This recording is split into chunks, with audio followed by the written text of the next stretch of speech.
Welcome, my friends, to Inside the Minds of Authors. I'm DC Gomez, and I'm thrilled you're joining me today for a fun conversation with a passionate author. We're kicking off the program, like it's our tradition, with a short reading from the feature book.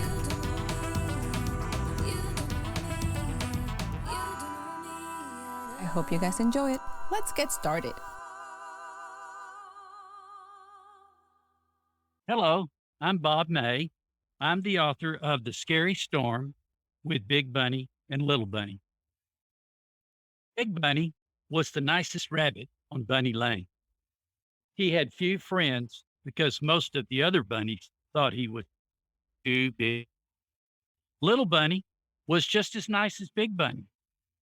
He did not have many friends either. Most of the other bunnies thought he was too little.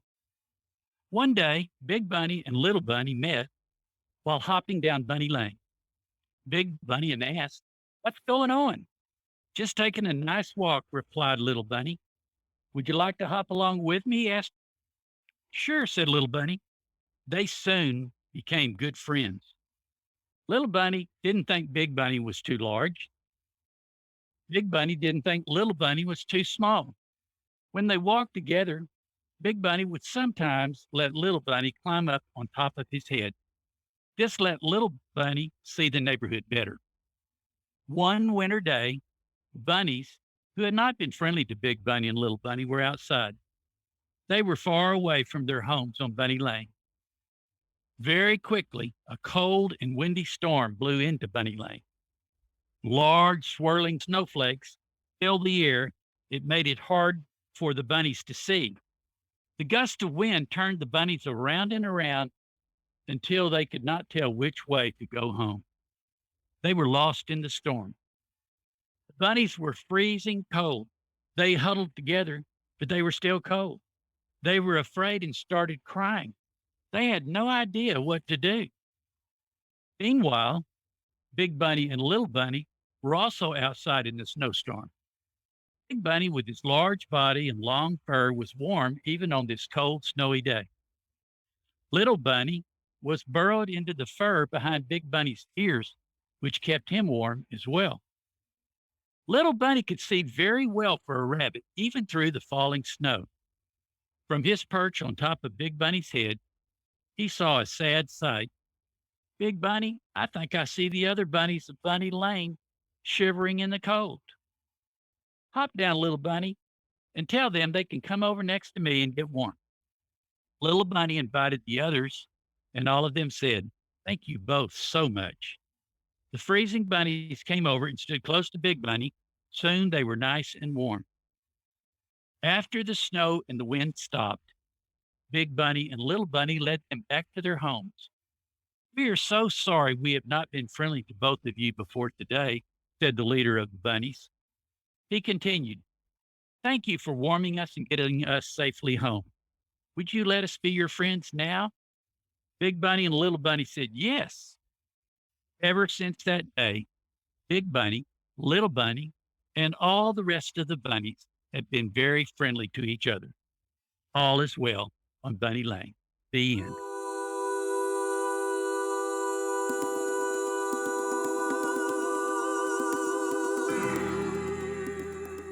Hi, everyone, and welcome to another amazing episode of Inside the Minds of Authors. Today, I have the pleasure of having a children's author, so I'm all excited. We get all sorts of fabulous authors joining us from all different genres, writing amazing things. Today, we have the amazing Mr. Bob. Hi, sir. How are you? Hi. I am so happy you are joining us. You had joined me previously on the Book Corner live on Amazon. I'm so happy you're here on the podcast with us. But we're going to jump right in. I love children's book. I dabble in that myself. So it's one of the things that is very dear to my heart. I want to know, what made you decide to write this story? My little granddaughter's 3, and I'm a whole lot older than most granddaddies. So we really are cherishing her. One of my things sometimes when her mom was working at home was her dad would be working on his music, and I would put her in her little stroller, and we would stroll down her street. That street, in my mind, became Bunny Lane, And we would go down that street and we specifically in the springtime or whenever they come out, we would hunt for bunnies. And so we'd make a big deal of it. Well, all of a sudden, I had the whole story in my head. I just contacted Lydia Mann, who, as a 7 or 8-year-old, came to my wedding back in 1971. And she's one of the co owners of Exorcist Press.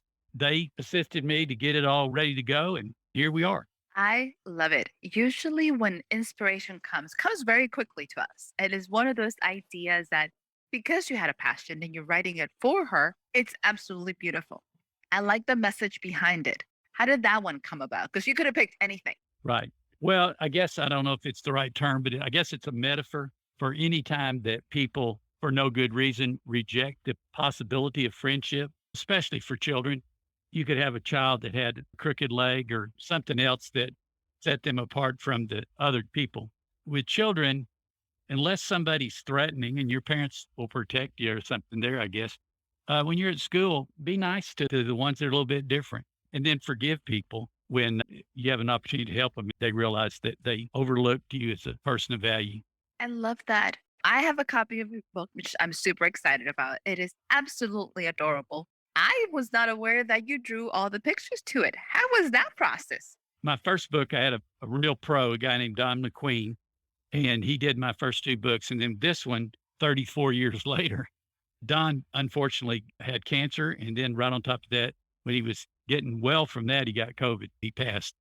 I didn't know what I was going to do. I'm going to give it a try. I'm a fairly good sketcher. I've been sketching for about 5 or 6, 7 years now, just not professionally. So after about 10,000 tries from very renditional rabbits to very simple like I got now, which I think is age appropriate, I just went for it. Lydia helped me because I didn't have time to learn more of the more sophisticated apps for illustrating.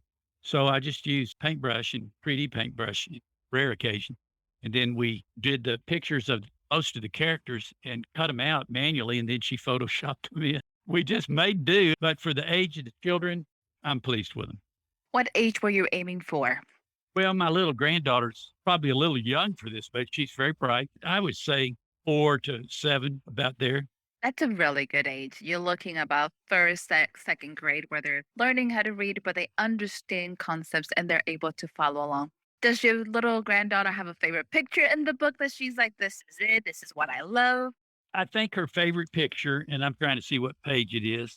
I have a lot of favorites. I have some I'm not so cool with, but most of them I like.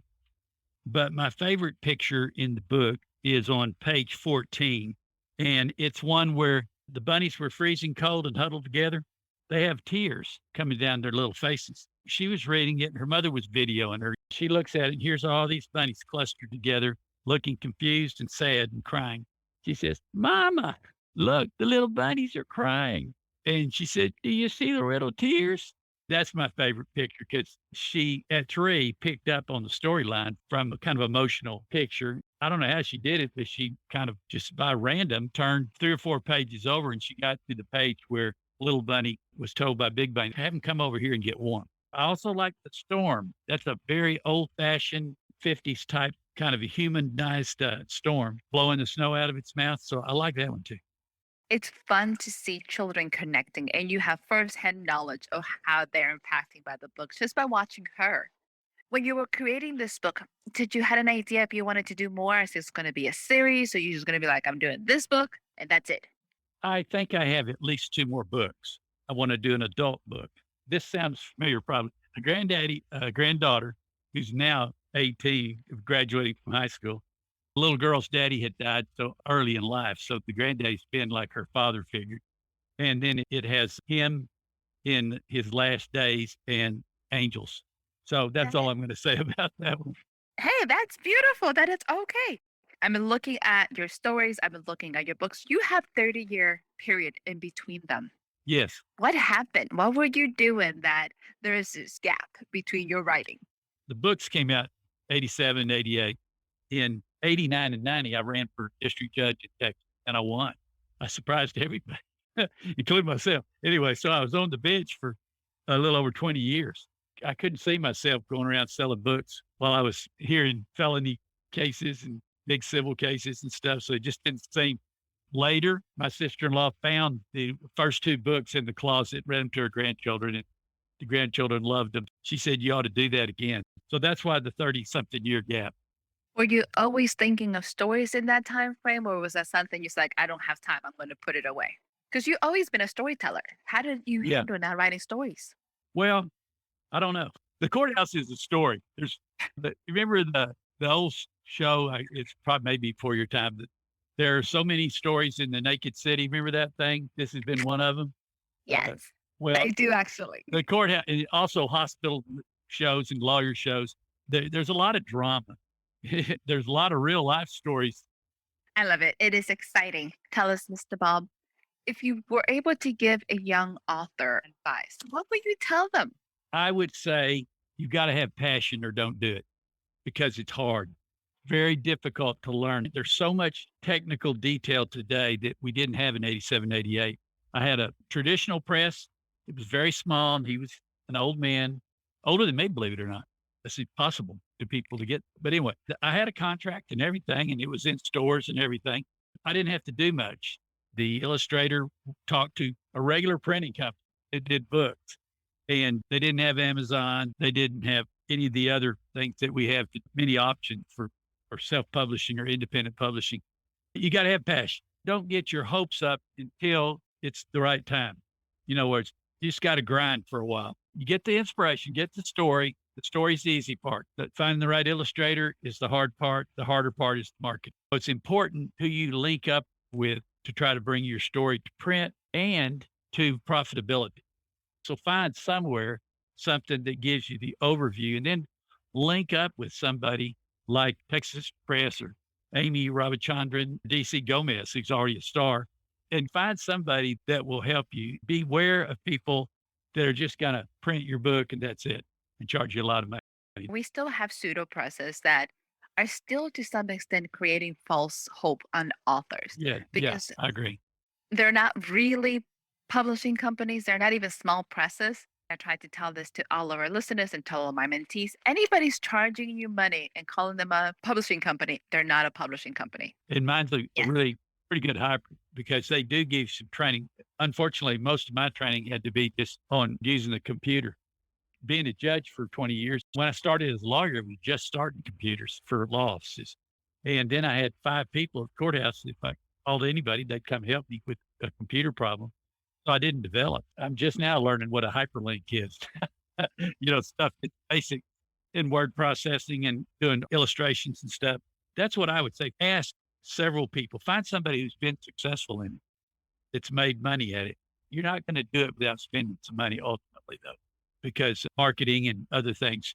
The best part is it's never too late to start. There is That's never true. a such a thing as Right. I missed my calling because I didn't start in my 20s. Right. You don't So want to regret it. You don't want to no, regret that you didn't try your dream. that is beautiful. There's value in the effort, even if for yourself, if you have the attitude that's correct. I love it. And that is very, very powerful. Don't give up on your dreams. Find out if it was meant to be before you completely close it off. Right. Mr. Bob, where can our listeners find you? Where can they find the book? Tell us a little bit about that. Okay. I've got a website, authorbobmay.com. You can get the book. Everybody from Amazon to Walmart, Barnes and Noble. A lot of people are selling the book because it comes from distributed out by Ingram, who distributes, for people that don't know, they're the largest distributor, but they're not actually a book retail seller, as I understand it. I find people that I've never heard of that can sell it. So you can find me pretty easily, or you can go to Texas Sisters Press. You can go to my website. You can go direct to one of the book vendors. You are good. We appreciate it. Okay, Mr. Bob, before you leave us, I have a lightning round for you. Are you ready? I'm scared, but I'm You ready. got this. Super easy. You got All right. this. All Don't right. think too much on them. All right. Pepsi or Coke? Pepsi, Nice. Pancakes or waffles? waffles, Comedy or drama? drama, Oh, okay. Ebooks or print? print. Here's a little different one. Let's see what comes to mind. What is your dream vacation spot? My dream vacation spot. I would say anywhere that I am where my little granddaughter is. Aw, that is so sweet. Well, Mr. Bob, it has been such a pleasure having you. It is so much fun talking to you. Do you have any closing remarks for us? I just really appreciate you kind of tutoring me along here by giving me wonderful leads, and I appreciate people like you. We're just authors trying to make it. It is a beautiful community, and we're here to help each other. So, an absolute pleasure. Congratulations on the book. Happy, happy release, everybody. If you're interested in children's book, check out Mr. Bob. Check out this beautiful book with such a beautiful message to our listeners. Make sure you give this episode a like. Don't forget, share with your friends, invite others. Let me make sure that we give a huge shout out to our Patreon community. Thank you for helping us put this episode together. And to everybody, have an amazing day. Remember, we'll be back next week with another fabulous author.